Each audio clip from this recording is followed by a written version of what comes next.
इय्याका नअबुदु व इय्याका नस्तईन। जनाब गवर्नर साहब, चीफ मिनिस्टर साहब, मिनिस्टर्स, ख़वातीन व हज़रात, सबसे पहले तो मैं शाह फरमान को ये जो इन्होंने ड्राइव किया है ऑलिव प्रोडक्शन, ऑलिव यानी जैतून की जो पूरी कोशिश की इन्होंने, कई 2-3 साल से लगे हुए थे, मैं आपको इसलिए खराज तहसीन पेश करता हूँ कि ये जो ऑलिव्स, ये जो जैतून की प्रोडक्शन है, ये सिर्फ खैबर पख्तूनख्वा में ही इसका इम्पैक्ट नहीं जाएगा, इसका सारे पाकिस्तान में इम्पैक्ट जाएगा। तो पहले तो मैं आप सबके सामने जो पाकिस्तान के मेन चैलेंजेस हैं वो रखूं। सबसे बड़ा पाकिस्तान का चैलेंज फूड सिक्योरिटी। हम एक वक्त था कि गंदम एक्सपोर्ट करते थे। ये पिछले 2 साल में पहले हमने कोई 30 लाख टन इंपोर्ट की, इस साल 40 लाख टन गंदम हमने इंपोर्ट की। और उसी तरह चीनी का भी हमें इस बार इंपोर्ट करनी पड़ी। पहले से ही हम एडिबल ऑयल्स, जो घी, पाम ऑयल, हम वो इंपोर्ट करते हैं। तो जो आगे पाकिस्तान की बढ़ती हुई आबादी है, सबसे बड़ा चैलेंज फूड सिक्योरिटी है कि हमने कैसे अपनी आबादी को न्यूट्रिशन देनी है, खाना, उनकी ग़िज़ा कैसे, उनकी प्रोटीन, ये कैसे हमने एक गवर्नमेंट की सबसे बड़ी ज़िम्मेदारी होती है अपनी कौम को फूड सिक्योर करें। उसके लिए खाने पीने की इतनी हम चीज़ें दें कि लोगों की ज़िंदगियाँ हम बेहतर कर सकें। दूसरा, हमारे पास मसला है फ़ॉरेन एक्सचेंज का, फ़ॉरेन एक्सचेंज रिज़र्व्स। हम जो दुनिया से इंपोर्ट करते हैं और जो हम दुनिया को एक्सपोर्ट करते हैं, उसमें बहुत फ़र्क है। अब कम हो गया, लेकिन जब हमें गवर्नमेंट मिली थी तो पाकिस्तान की तारीख़ का सबसे बड़ा ख़सारा था। हम 60 अरब डॉलर की तकरीबन इंपोर्ट्स करते थे और सिर्फ 20 अरब डॉलर की एक्सपोर्ट करते थे। तो अभी हमारी एक्सपोर्ट्स बढ़ी हैं, हमने इंपोर्ट्स अपनी कम की हैं, लेकिन ये भी आगे बहुत बड़ा हमारे लिए चैलेंज है। हमारा तीसरा चैलेंज क्लाइमेट चेंज। पाकिस्तान बदकिस्मती से उन 10 मुल्कों में है जो सबसे ज़्यादा, जो ये मौसम में गर्मी पैदा हो रही है जिसको क्लाइमेट चेंज कहते हैं, सबसे ज़्यादा वो 10 मुल्कों में पाकिस्तान भी एक है जो सबसे ज़्यादा मुतासर है। और फिर इसके अलावा हमारी एक बढ़ती हुई आबादी है और हमारे दुनिया में दूसरा नौजवान आबादी है, यानी सेकंड यंगेस्ट पॉपुलेशन है पाकिस्तान की। तो उनको हमने नौकरियां देनी है, रोज़गार देना है, ये भी बहुत बड़ा चैलेंज है। और फिर शहरों के अंदर हमारे बड़ी तेज़ी से पोल्यूशन बढ़ रही है, आलूदगी, तो ये भी चैलेंज है।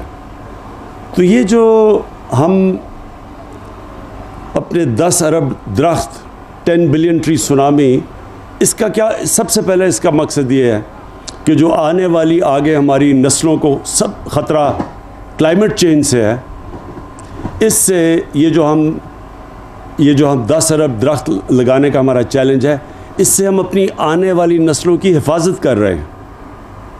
हम उनकी फ्यूचर को प्रोटेक्ट कर रहे हैं, अपने बच्चों की फ्यूचर प्रोटेक्ट कर रहे हैं, ये सारे मुल्क में दरख्त लगाने के लिए। तो जितने भी हमारे जिनके बच्चे हैं, उनको इसलिए शिरकत करनी चाहिए अपने बच्चों के लिए। जो नौजवान हमारे हैं, उनको अपनी मुस्तकबिल के लिए इस 10 अरब tree tsunami, 10 billion tree tsunami में शिरकत करनी चाहिए। ये आगे मुल्क की, ये सारी दुनिया में क्लाइमेट चेंज बहुत बड़ा इशू बन गया, लेकिन हमारा मुल्क क्योंकि ज़्यादा वनरेबल है, ज़्यादा ख़तरा है, इसलिए इसमें सबको शिरकत करनी चाहिए।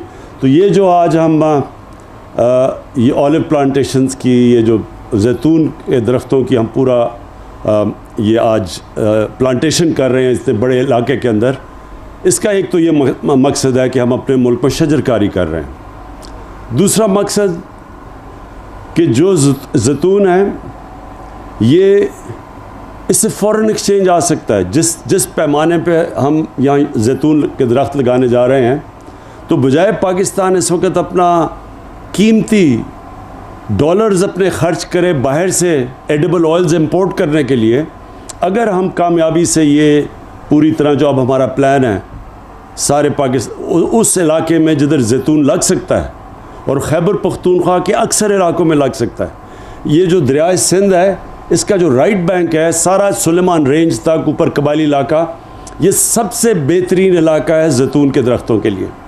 और वो इलाके भी ऐसे हैं कि और कुछ ज़्यादा उग भी नहीं सकता वहाँ।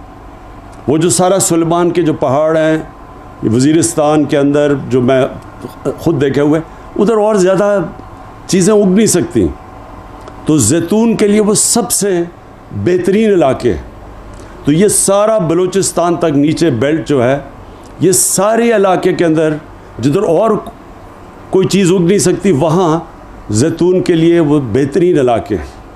तो ये जो हमारा ये जब हम ये जो कर रहे हैं, आज हमने शुरू किया है, और ये सारे पख्तूनख्वा के अंदर और अभी पंजाब के कई इलाकों में और बलूचिस्तान में भी ये जो कर रहे हैं, इससे पहले तो उन इलाकों में जिधर कुछ उग नहीं सकता, उधर वो दरख्त उगेगा जो अगले 100 साल तक, यानी इसकी बड़ी लंबी उम्र होती है जैतून के दरख्त की। तो ये हमेशा के लिए हमारे आने वाली नस्लों के लिए ये एक ऐसी चीज़ बन जाएगी, क्योंकि इसका जैतून तो दुनिया में हम एक्सपोर्ट भी कर सकते हैं, इसके बड़े फ़ायदे भी हैं। ये बेहतरीन कुकिंग ऑयल है, इसके कुरान शरीफ में इसका ज़िक्र है जैतून का। तो इसके वो फ़ायदे हैं जो कि अभी तक हमारा अल्लाह ने हमें इतनी नेमतें दी, इस मुल्क में इतनी 12 मौसम दिए, लेकिन हमने फ़ायदा नहीं उनका उठाया।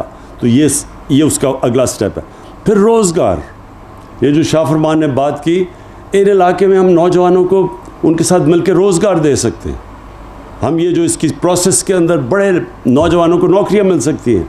ये जो इलाके हैं जैतून के, इन्हीं नौजवानों को हम इनके साथ बिज़नेस भी मॉडल कर सकते हैं, इनको निगहबान बना सकते हैं। जिस तरह के बिलियन ट्री सुनामी में उन इलाकों से हम लोगों को लेते हैं, वो पहले उसी इलाके के होते हैं, पहाड़ी इलाके के, फिर वो अपने दरख्त भी बचाते हैं, उनको पैसे भी मिलते हैं, नर्सरीज़ भी उगाते हैं।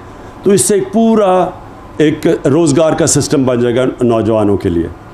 और जो हमारे लिए बड़ा इम्पॉर्टेंट है कि हमारा डॉलर बचेंगे, हम इसको एक्सपोर्ट करेंगे। हम बजाय एडिबल ऑयल इंपोर्ट करने के, हम बल्कि एक्सपोर्ट कर सकते हैं।